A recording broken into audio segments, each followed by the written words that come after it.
mendengar informasi keberadaan lansia itu. Bersama warga, ia membuatkan sebuah rumah kecil di lingkungan tempat tinggalnya untuk kediaman warga lansia tersebut. Aibda Jainuddin, seorang petugas Binmas atau Pembinaan Masyarakat Polsek Bajeng di Kabupaten Goa, Sulawesi Selatan ini, menata dan merapikan kasur di sebuah ruang tempat tinggal. Tempat tinggal ini disiapkan untuk seorang warga lanjut usia bernama Nenek Dawiyah. Setelah semua siap, Nenek Dawiyah yang masih di gubuknya dijemput untuk menempati tempat tinggalnya yang baru.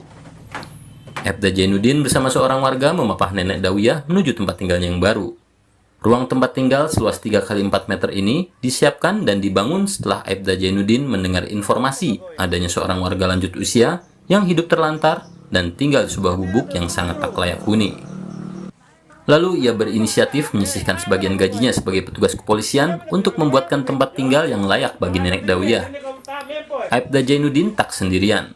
Bersama sejumlah warga yang peduli, akhirnya terkumpul dana yang cukup untuk membuat tempat tinggal sederhana namun layak huni.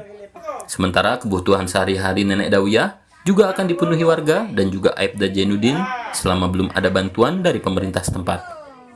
Jadi makanya saya berinisiatif untuk menyisihkan sebagian gaji saya dan ditambah dengan para dermawan untuk membantu membangun rumah untuk si nenek, si orang tua ini yang tinggal sebatang kara. Jadi untuk melengkapi, jadi saya belikan tempat tidur, ranjang dan lemari pakaian. Demikian.